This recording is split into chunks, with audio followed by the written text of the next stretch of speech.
meu nome de batismo é Sérgio Padovan. E é claro que o nome acaba criando para você já uma certa personalidade, uma certa persona. Então, até que algumas coisas aconteceram na minha vida, eu fiz um ano chamado período sabático, né? E aí conheci uma psicóloga que me levou até o tarô, uma coisa que eu nunca imaginava, porque eu era ateu de carteirinha, cético, politizado, marxista. Só que nesse momento começou um despertar, o que a gente chama de um chamado. Vamos brincar aqui que eu comecei a seguir um coelho branco, né? Que ia me levar para um lugar desconhecido, e aquilo me atraiu bastante. Indo nessa busca, eu acabei encontrando um significado muito grande na questão espiritual, e aí eu brinco que eu me tornei o que eu chamo hoje de esquizotérico, que não era bem era um esotérico fanático. Então, eu saí de um extremo ao outro. Eu trabalhei 20 anos em informática, então foi mais ou menos dos 15 anos até os 35. 35 a 39 foi esse meu momento de descoberta. Dos 39 eu resolvi abandonar a informática e ser realmente um tarólogo, quando adotei um nome que era por acaso, a princípio era de um livro que eu gostava muito, que é Vozes do Silêncio, da Helena Blavatsky, um livro bem esotérico, né, que tinha assim, nasceu um novo Arã, regozijai-vos, povo de Maialba. E o Arã estava escrito O Liberto, que era uma coisa que eu precisava existencialmente, precisava muito de liberdade nessa época.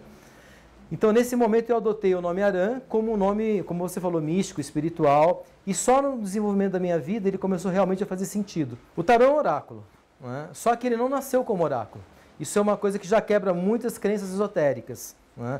Que para muitos esotéricos o tarô é milenar, nasceu no Egito. Alguns oráculos são realmente milenares, como a própria astrologia, tem 4, 5 mil anos, né? Agora, o tarô ele nasceu na Europa e como jogo lúdico. Cada carta do tarô, depois, para quem estuda psicologia, principalmente a psicologia junguiana, que trabalha com arquétipos, como se fosse mitologia, né?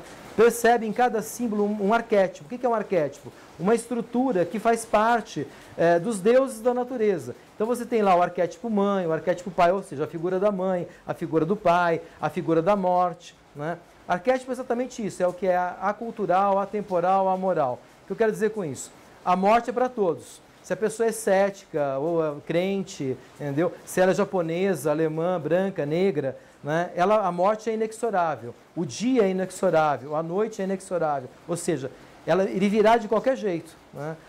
Então, no tarô tem nas 78 cartas que ele compõe, separadas em 22 conjuntos chamados arcanos maiores e 56 menores, ele traz para nós toda essa estrutura, desde o mais sagrado ao mais profano. O tarô é exatamente isso, você tem que ter muito estudo, né?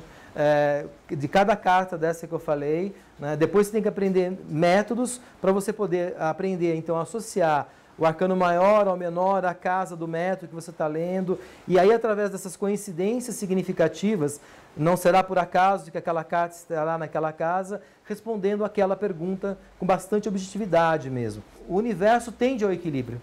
Então existe uma força ainda não explicada que faz com que tudo vá mais ou menos para o caminho do meio, o caminho budista, né?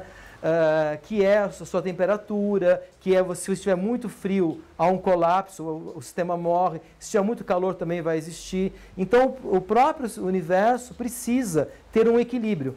Então, se você jogar a moeda, vai provar isso para você, que ela vai acabar saindo metade para cada lado. Sempre que uma pessoa vem aqui, antes eu faço como se fosse um mapa, né? Eu traço um mapa do estar dela, na área de trabalho, financeira, amorosa. Só depois ela vai, então, focar a área de interesse e fazer as perguntas objetivas. Por quê? Nesse próprio diagnóstico que eu faço, sem ela falar nada, geralmente ela fica bastante impressionada. Porque aí eu cito exatamente questões da vida dela, no setor que a trouxe aqui, especifico determinadas situações, antes dela falar. E isso que realmente cria um certo impacto. E aí depois que ela conversa, eu consigo ainda aumentar mais ainda aquilo que, num primeiro momento, eu até falei de uma forma um pouco mais ampla. Mas aí eu faço um zoom mesmo. As pessoas geralmente vêm aqui porque elas querem saber de algo, né? Exatamente se vai ser demitida do trabalho, se o sócio é confiável para abrir alguma coisa, se a casa vai ser vendida, né? Então eu sempre ajudo aí o consulente a especificar bem a pergunta. Quanto mais objetiva for a pergunta, mais objetivo o tarô responde. Eu posso dizer assim que eu tenho um público, claro que ainda mais feminino, mas hoje eu tenho muitos homens que me procuram, executivos, empresários, entendeu? Quer dizer, já tenho, mas assim, são pessoas que já estão realmente não vindo aqui só para uma fofoquinha, ou saber se a esposa está traindo, o marido está traindo, entendeu? Às vezes até vem, mas quer entender o porquê que ela está passando aquilo na vida, que aí eu acho que eu consigo contribuir mais. Quando uma pessoa entra aqui, naturalmente, eu já provoca uma reação no meu ser, né? De alegria, de tristeza, de leveza, o peso, né? E não tem como eu não usar isso, entendeu? Na parte não de mudar a interpretação, mas de acentuar, né? Usar uma palavra mais adequada, que vai então ela sentir mais aquela carta, porque a carta ela não é boa ou ruim, nenhuma delas, né? Então, por exemplo, a carta da torre é um raio que cai e quebra uma estrutura, uma torre que é chamada Casa de Deus. Para muitos essa carta é desafiadora, porque ela pode significar uma separação, uma falência, né? Mas para alguns ela pode significar a libertação. Né? Ou seja, de repente, se não tivesse acontecido alguns fatos na minha vida, eu nunca me tornaria o Arã ou liberto. Né? E às vezes a própria morte, que para muitos é horrível, né? Eu continuo vendo muito como libertação. Fazendo um cálculo exatamente de uma média de atendimentos por dia, por semana, tal, já está indo aí para, com certeza, para umas 8.000 pessoas ao longo aí desses 12 anos. O tarô, eu acho que tudo devia na vida ser encarado, começar a ser encarado dessa forma, né? Que é a união de ciência e espiritualidade. Existe ainda uma perda muito grande por se separar. E já foi unido, é incrível. O astrônomo e o astrólogo, por um bom tempo, eram o mesmo ser. Né?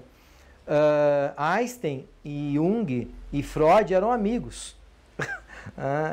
Iam pescar juntos. Né? Então precisa começar um pouco a ver. Tem duas frases, por exemplo, Deus não joga dados, né? Ou nada é por acaso, que é de um cientista, de um físico, e o outro de um psicólogo. Né? Mas diz a mesma coisa.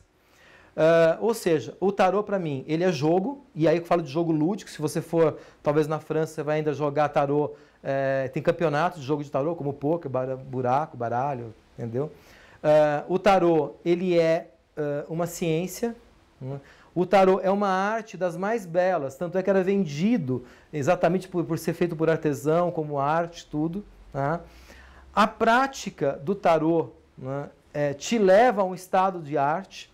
Quem pratica o tarô acaba incorporando, né, todas essas energias, isso é de um grande saber, ok? Então, assim, para mim o tarô é tudo, mesmo, né, sem demagogia. Né? Ele é ciência, ele é arte, né? Ele é um oráculo, ok?